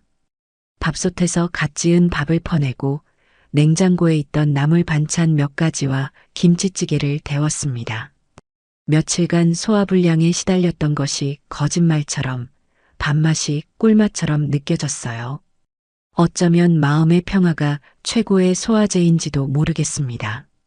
식사를 마치고 설거지를 하는 내내 집안은 평화로운 정적이 감돌았습니다. 하지만 저는 알고 있었죠. 이 고요함은 폭풍전야에 불과하다는 것을요. 이제 곧 제 전화기가 비명을 지르듯 울려댈 것입니다. 저녁 8시가 넘었을 무렵이었습니다. 거실에서 TV 드라마를 보고 있는데 드디어 전화가 걸려왔습니다. 발신자 표시 화면에 김하정이라는 세 글자가 뜨는 순간 저는 심호흡을 한번 했습니다. 올 것이 왔구나. 저는 일부러 전화를 바로 받지 않았습니다. 벨소리가 4번, 5번 울리도록 내버려 두었어요. 이 짧은 시간 동안 전화기 너머에 있을 며느리의 당혹감과 초조함을 상상했습니다. 그리고 벨소리가 거의 끊어질 무렵 저는 아주 천천히 통화 버튼을 눌렀습니다. 여보세요. 제 목소리는 지극히 평온했습니다. 그 평온함이 전화기 너머의 히스테리를 더욱 극적으로 만들었죠. 어머니, 어머니, 큰일 났어요. 차가 없어졌어요. 수화기를 뚫고 나올 듯한 며느리의 날카로운 비명이 제 고막을 때렸습니다.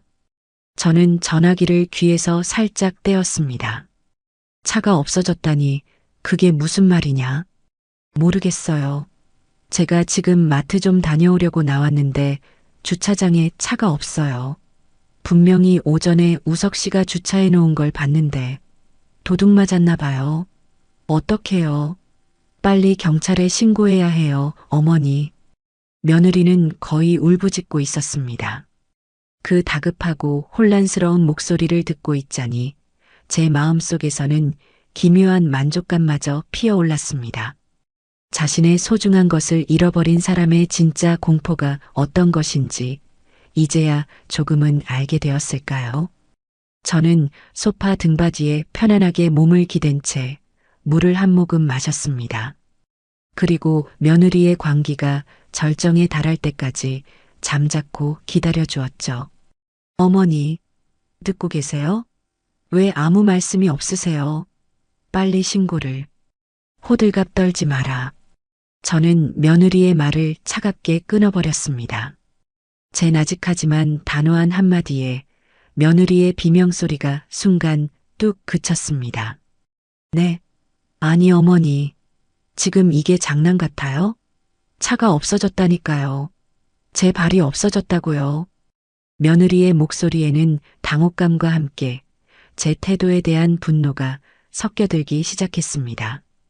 그래, 그렇게 나와야지. 너의 발이 아니라 내 차다.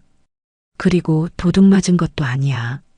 저는 한마디 한마디를 끊어서 명확하게 말했습니다. 전화기 너머에서 며느리가 숨을 꿀꺽 삼키는 소리가 들리는 듯 했어요. 잠시 동안의 정적, 그리고 이어지는 의심과 불신이 가득한 목소리. 그게 무슨 말씀이세요?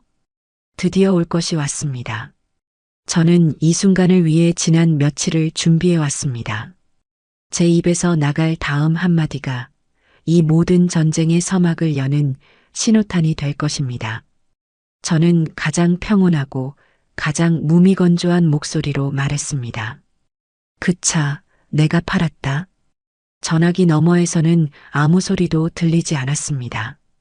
세상의 모든 소음이 한순간에 사라져버린 듯한 완벽한 침묵. 저는 며느리가 그 짧은 문장을 이해하고 그 문장이 가진 의미의 무게를 온전히 받아들이는데 걸리는 시간을 가늠해 보았습니다. 10초쯤 지났을까요? 마침내 억눌려 있던 화산이 폭발하듯 며느리의 목소리가 터져 나왔습니다. 네, 뭐라고요? 어머니가 그걸 왜요? 저한테 말 한마디 상의도 없이 어떻게 그럴 수가 있어요? 지금 제정신이세요? 목소리는 분노로 가늘게 떨리고 있었습니다. 제정신이니 걱정 마라. 그리고 내가 내 재산을 처분하는데 너에게 상의할 이유는 없다고 생각하는데 그게 어떻게 어머니 재산이에요? 저희가 타고 다니는 저희 차지. 명의만 어머니 앞으로 되어 있는 거잖아요. 아, 그랬었나? 나는 내 이름이 적혀 있기에 내 것인 줄 알았지. 아무튼 차는 이제 없다. 그런 줄 알아라. 저는 더 이상 며느리와 말싸움을 하며 감정을 소모하고 싶지 않았습니다. 이 싸움의 주도권은 완벽하게 저에게 있었고 저는 며느리를 상대로 인정받을 필요가 없었어요. 어머니, 지금 장난하시는 거 아니죠? 정말이에요? 정말로 파신 거예요? 더 이상 똑같은 말 반복하게 하지 마라. 우석이 바꿔라. 저는 며느리의 질문에 대답하는 대신 아들을 찾았습니다. 그것은 며느리에게 너와는 더 이상 대화할 가치가 없다는 무언의 통보였습니다. 전화기 너머로 정말 미치겠네 하는 며느리의 고함 소리와 함께 전화기가 누군가에게 거칠게 넘어가는 소리가 들렸습니다. 잠시 후 아들의 다급하고 혼란스러운 목소리가 들려왔습니다. 어머니, 어머니, 이게 대체 무슨 일이에요? 아정이가 지금 차 도둑 맞은 줄 알고 난리가 났다가 어머니가 파셨다는 말에 거의 쓰러지려고 해요. 오늘 아침에 차 키 가져간 게 그래서였어요? 정말이에요? 아들의 목소리는 거의 울먹이고 있었습니다. 저는 그 나약한 아들의 목소리를 들으며 한숨을 내쉬었습니다. 저 녀석은 아직도 사태의 본질을 전혀 파악하지 못하고 있었어요. 사실이다. 더는 전화로 실랑이 하고 싶지 않구나. 저는 최종 통보를 하기 위해 목소리를 가다듬었습니다. 너 아정이 데리고 당장 우리 집으로 와라. 얼굴 보고 얘기하자. 30분 주마. 만약 오지 않으면 다시는 너희를 볼 생각 없는 줄 알겠다. 저는 아들이 무어라 반박할 틈도 주지 않고 그대로 전화를 끊어버렸습니다. 수화기를 내려놓자 집안의 정적이 아까보다 훨씬 더 무겁게 저를 짓눌렀습니다. 이제 곧 이 집의 현관문이 열리고 분노와 원망으로 가득 찬 두 얼굴과 마주해야 합니다. 쉽지 않은 싸움이 될 것입니다. 하지만 저는 두렵지 않았습니다. 제 손에는 그들의 거짓과 위선을 단번에 무너뜨릴 수 있는 날카로운 칼, 진실이 들려 있었으니까요. 저는 조용히 일어나 현관으로 가 잠겨있던 중간 문을 활짝 열어두었습니다. 마치 전쟁터로 나서는 장수처럼 저는 제 집 거실 소파에 똑바로 앉아 조용히 적을 기다리기 시작했습니다. 내가 아들에게 준 30분이라는 시간은 마치 사형수가 형 집행을 기다리는 시간처럼 길고도 짧게 흘러갔습니다. 나는 그 시간 동안 미동도 없이 소파에 앉아 있었어요. 거실에 낡은 괴종 시계가 째깍 째깍하고 울리는 소리가 유난히 크게 들렸습니다. 그것은 마치 다가올 폭풍의 발소리 같았죠. 내 앞 테이블 위에는 두 개의 무기가 놓여 있었습니다. 하나는 며느리의 SNS 게시물이 선명하게 띄워진 내 스마트폰, 다른 하나는 그날의 모든 진실이 담긴 블랙박스 메모리 칩을 꽂아둔 USB였습니다. 나는 긴장하지 않았습니다. 오히려 이상할 정도로 머리가 맑고 마음이 평온했어요. 모든 증거를 손에 쥔 채 판결을 앞둔 판사의 심정이 이러할까요? 이제 와서 그들이 어떤 변명을 늘어놓고 어떤 거짓 눈물을 흘릴지는 조금도 중요하지 않았습니다. 게임은 이미 끝났으니까요. 정확히 25분이 지났을 때 현관문 쪽에서 거친 발소리가 들려왔습니다.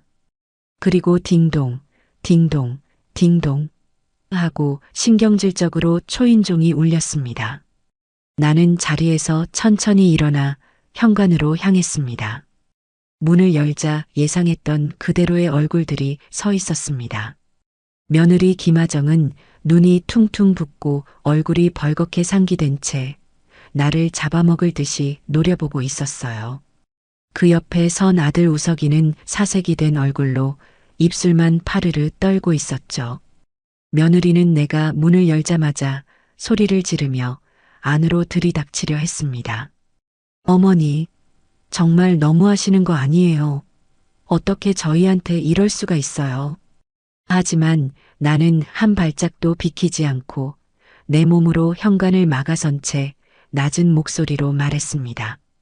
내 집이다. 함부로 날뛰지 마라. 내 차가운 눈빛과 단호한 목소리에 며느리의 기세가 순간 주춤했습니다. 나는 두 사람을 위아래로 한번 훑어보고는 비켜서며 말했죠. 들어와서 소파에 앉아라. 할 이야기가 있으니. 내 태도는 그들에게 더 이상의 소란을 허용하지 않겠다는 무언의 경고였습니다. 며느리는 분을 사귀지 못해 씩씩거리면서도 어쩔 수 없이 거실로 들어와 소파 끝에 털썩 주저앉았습니다. 아들은 죄인처럼 고개를 푹 숙인 채 그 뒤를 따랐고요. 거실에는 숨막히는 침묵이 흘렀습니다. 먼저 침묵을 깬 것은 역시 며느리였습니다. 그녀는 팔짱을 낀 채 비아냥거리는 투로 입을 열었습니다. 그래서요, 어머니. 저희를 이렇게 부르신 이유가 뭐예요? 차 팔아치운 거 자랑이라도 하시려고요? 그거 아세요? 엄연히 저희가 사용하던 재산을 마음대로 처분한 건 횡령죄에 해당될 수도 있어요. 저희가 법적으로 나가면 어머니만 곤란해지실 텐데요. 며느리는 최후의 발악처럼 법이라는 단어를 무기처럼 꺼내 들었습니다. 그 뻔뻔함에 실소마저 터져 나왔습니다. 나는 대꾸하지 않았습니다. 그저 조용히 테이블 위에 있던 내 스마트폰을 집어들었죠. 그리고 TV 리모컨을 눌러 스마트폰 화면 미러링 기능을 켰습니다.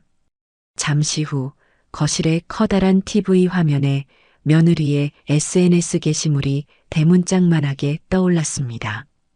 백화점 카페에서 환하게 웃고 있는 며느리의 얼굴, 그리고 그 밑에 적힌 나에게 주는 선물이라는 해시태그까지. 며느리의 입에서 의미 없는 소리가 새어나왔습니다.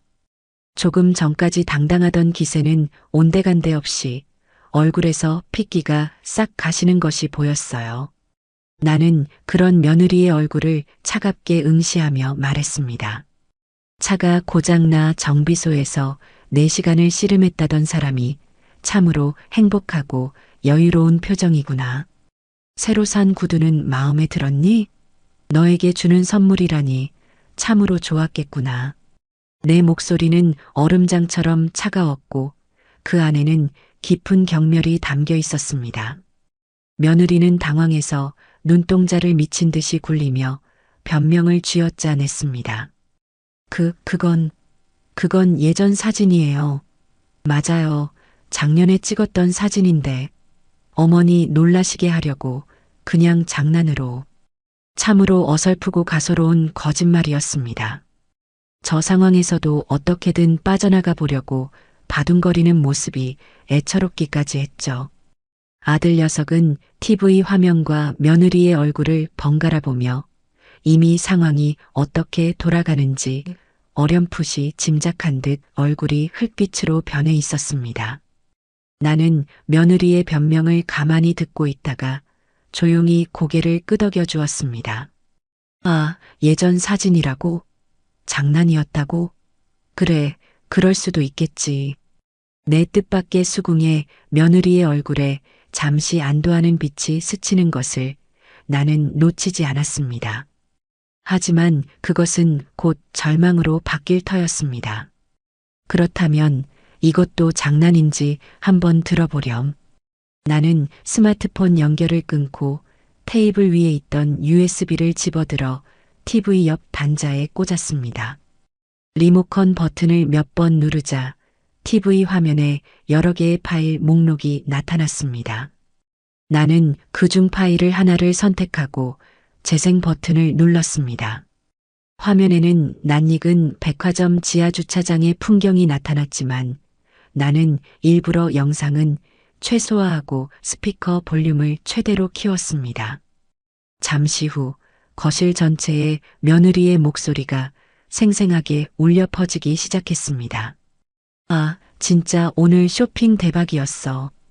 스트레스 확 풀리네. 구두 완전 마음에 들어. 응? 시어머니?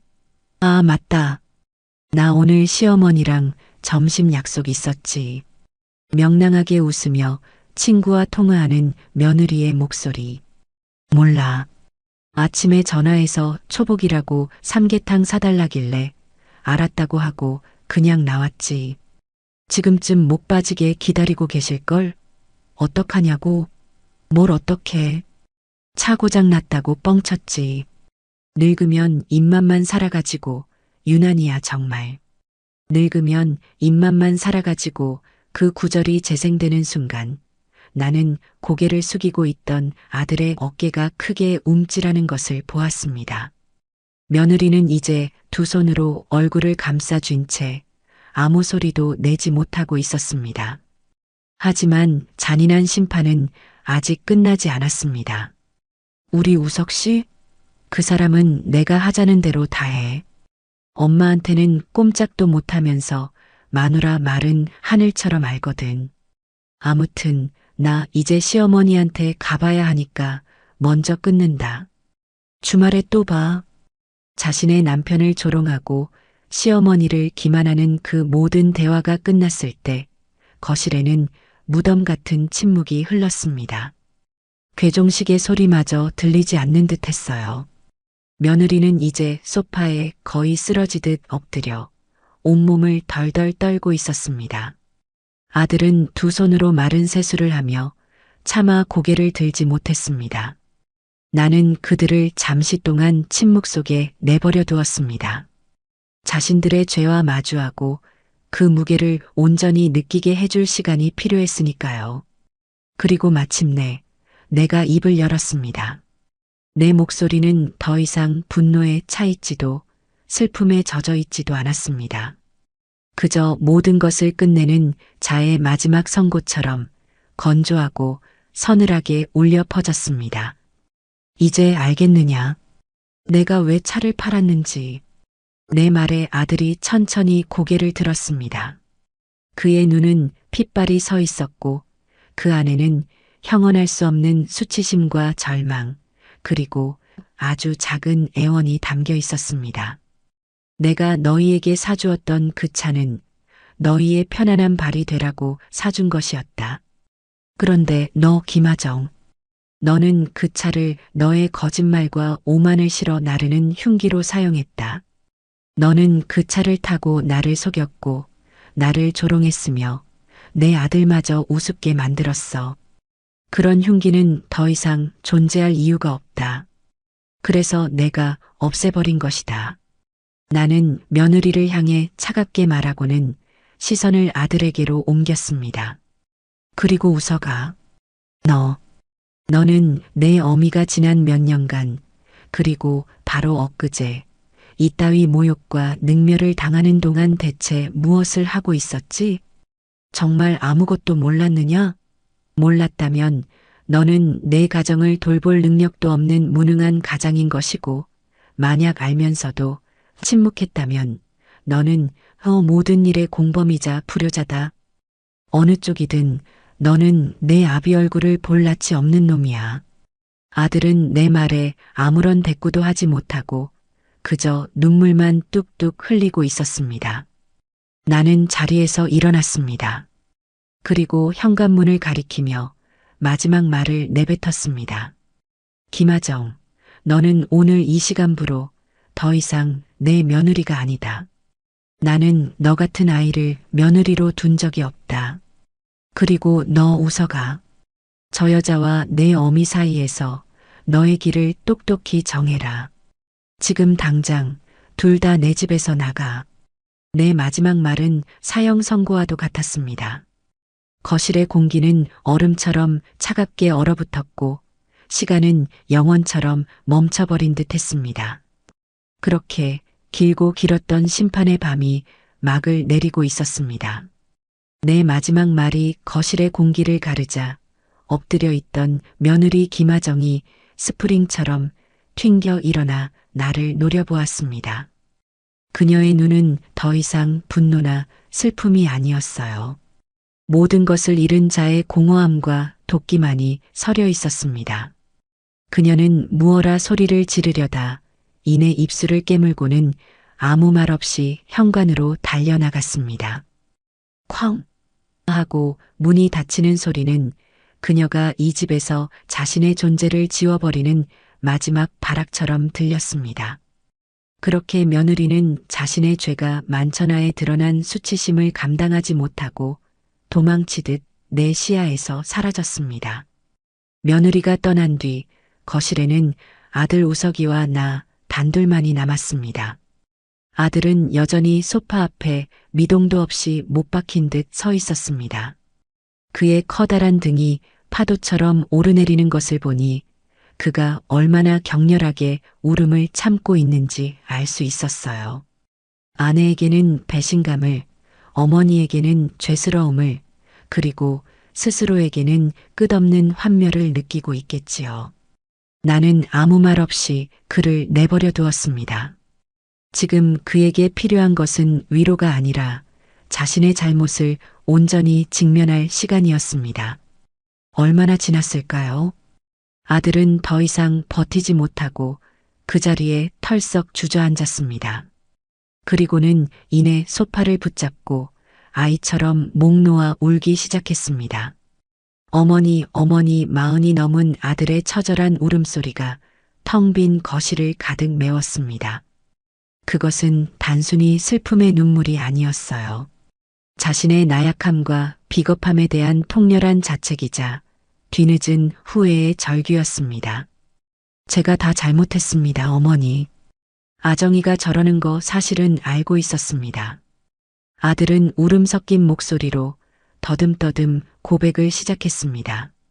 아니, 모른 척 했습니다. 어머니한테 무례하게 구는 것도 가끔 거짓말을 하는 것도 다 알면서도 그냥 시끄러워지는 게 싫어서 제가 한마디 하면 아정이가 또 화를 내고 집안이 시끄러워지는 게 두려워서 그래서 그냥 어머니가 조금만 참으시면 된다고 제가 나중에 잘 말씀드리겠다고 그렇게 비겁하게 넘어갔습니다. 제가 한심한 놈입니다. 어머니 죄송합니다. 정말 죄송합니다. 아들의 고백을 듣는 내 마음은 복잡했습니다. 그럴 줄 알았다는 분노와 함께 저렇게까지 아들을 망가뜨린 며느리에 대한 증오, 그리고 제 아들에 대한 연민이 뒤섞여 소용돌이쳤습니다. 나는 자리에서 일어나 아들에게로 다가갔습니다. 그리고 그의 앞에 서서 그의 어깨를 내려다보았습니다. 그리고는 차갑게 말했죠. 일어나라.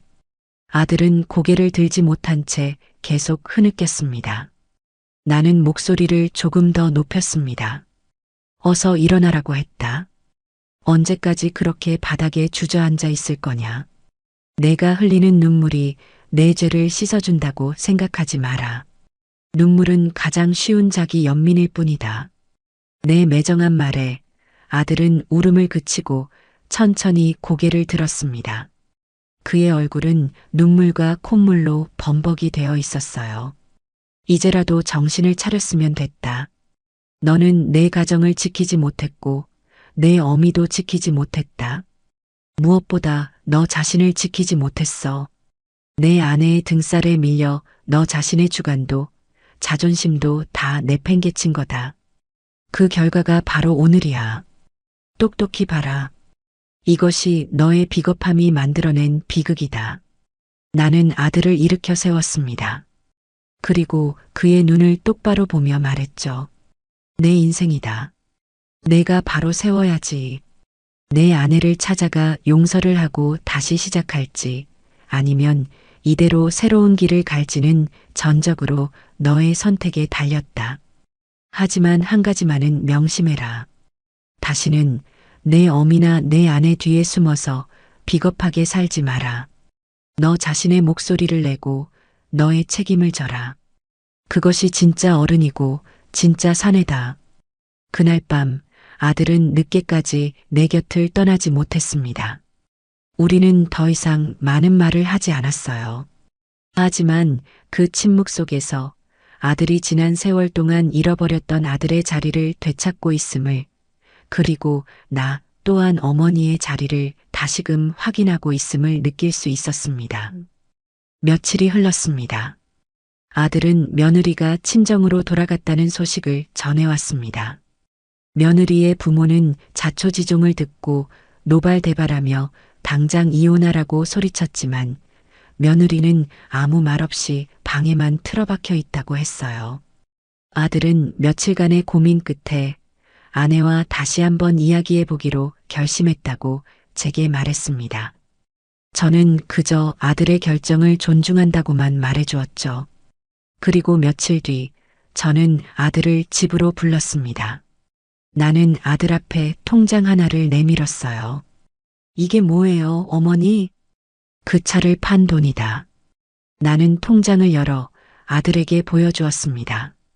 입금된 3,850만 원 중에서 1,000만 원이 인출되어 있었어요. 그중 1,000만 원으로 나는 평생 소원이던 유럽 여행을 예약했다. 다음 달에 떠날 거야.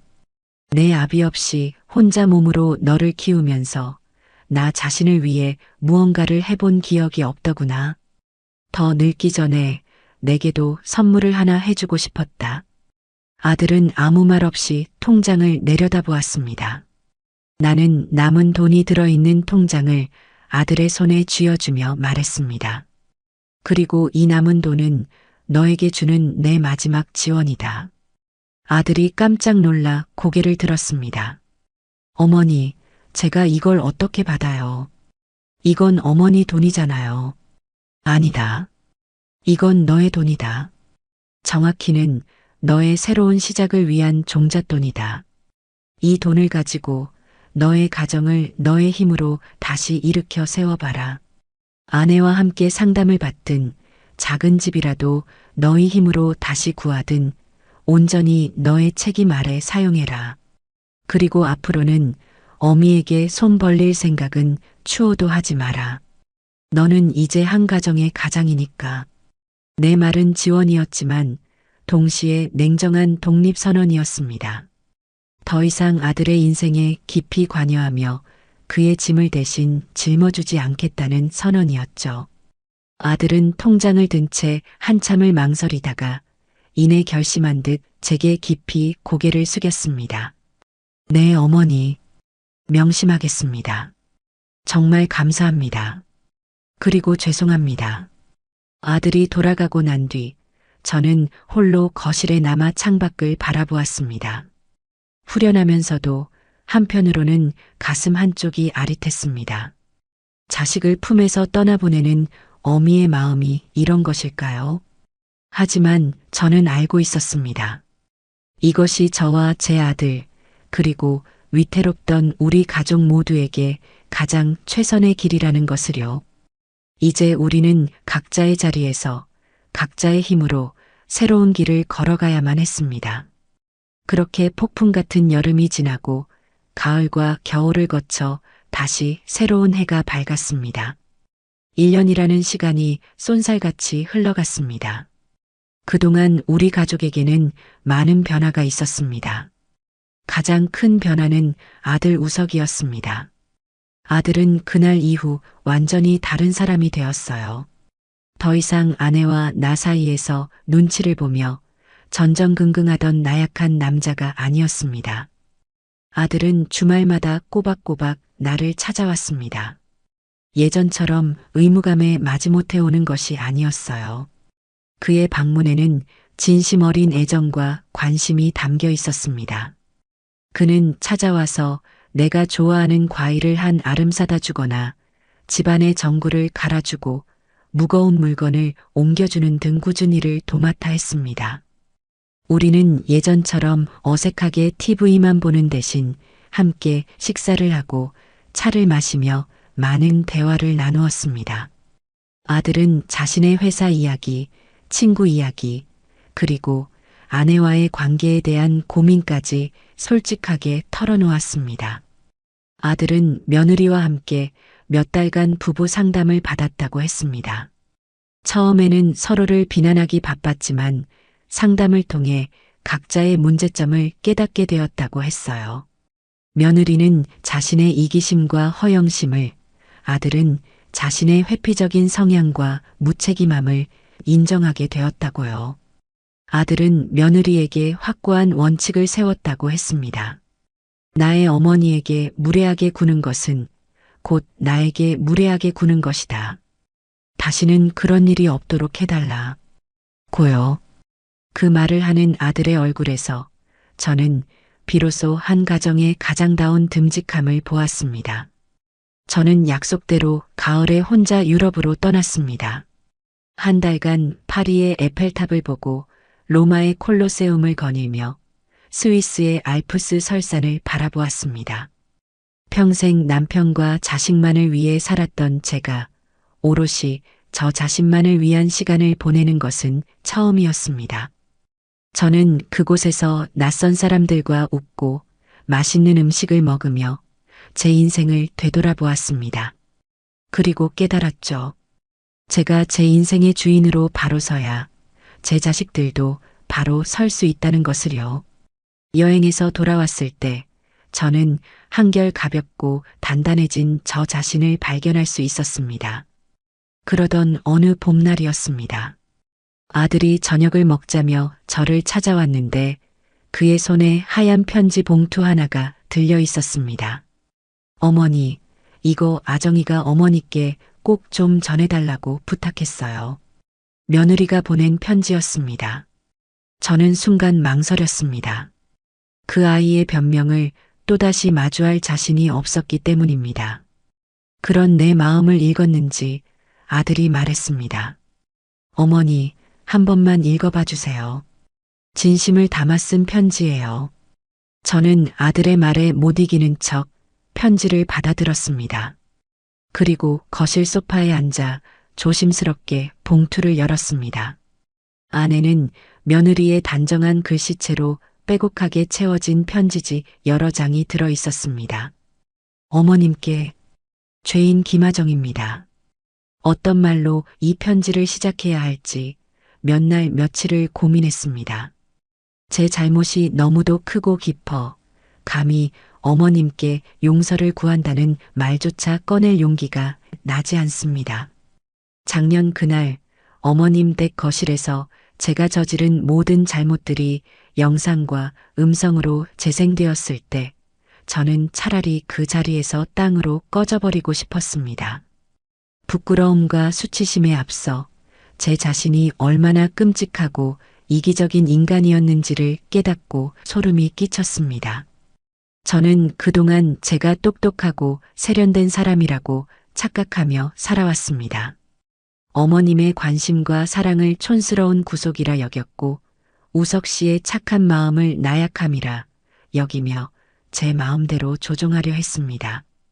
어머님이 사주신 차를 타고 다니면서도 감사한 마음 한번 제대로 표현하지 못했고 오히려 그 차를 이용해 어머님을 속이는 데 사용했습니다.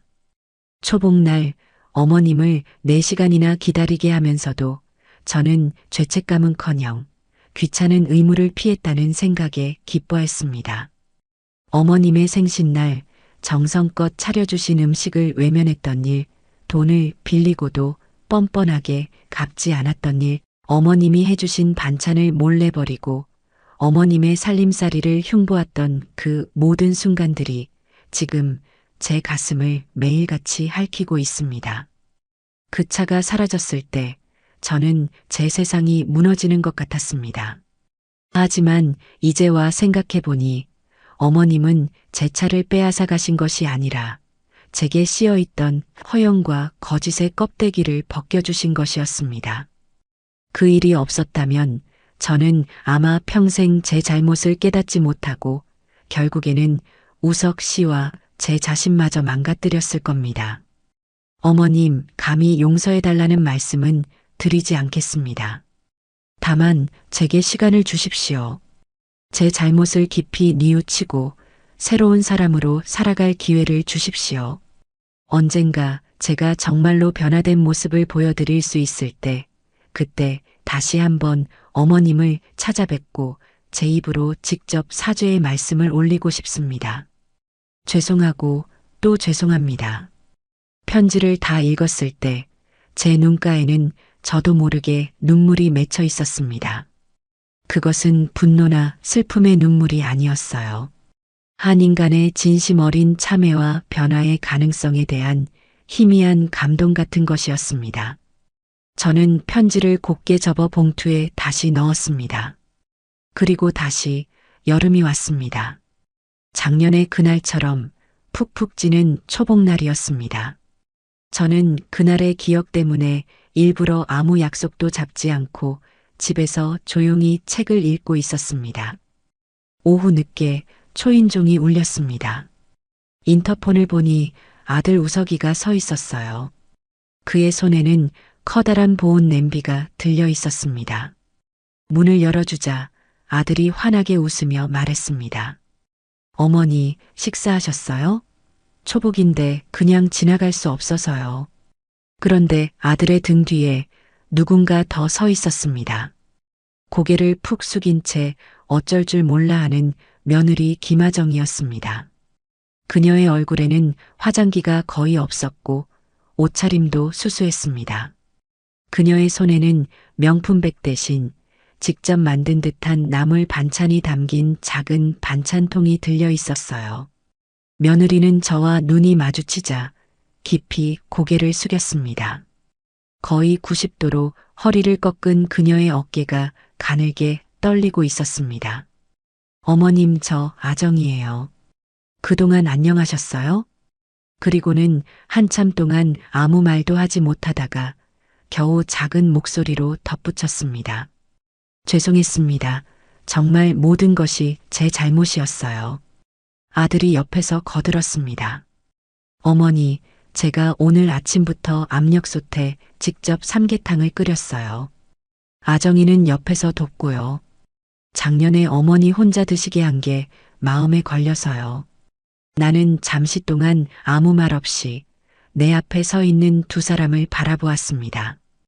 1년 전 분노와 원망으로 일그러져 있던 그 얼굴들이 아니었어요. 서툴고 어색하지만 어떻게든 새로운 관계를 만들어 보려고 애쓰는 두 사람의 진심이 보였습니다. 나는 문을 활짝 열며 말했습니다. 들어오너라. 날도 더운데 뭘 밖에 서 있니? 어서 와서 같이 밥 먹자. 내 말에 며느리가 천천히 고개를 들었습니다. 그녀의 눈에는 눈물이 가득 고여 있었습니다. 저는 더 이상 아무 말도 하지 않고 그들을 식탁으로 이끌었습니다. 아들이 가져온 삼계탕은 구수하고 진한 냄새를 풍겼고 며느리가 가져온 나물 반찬도 정갈해 보였습니다. 우리는 그렇게 1년 만에 셋이서 식탁에 마주 앉았습니다. 아직은 조금 어색한 침묵이 흘렀지만 그 침묵은 작년의 그것처럼 차갑고 숨막히지 않았습니다. 오히려 서로를 조심스럽게 배려하는 따뜻한 온기가 감돌고 있었죠. 텅 비었던 주차장의 그 자리는 값비싼 자동차 대신 이렇게 어렵게 되찾은 신뢰와 존중으로 다시 채워지고 있었습니다. 아직 갈 길이 멀겠지만 저는 어렴풋이 느낄 수 있었습니다. 우리 가족의 진짜 이야기는 이제부터 시작이라는 것을요.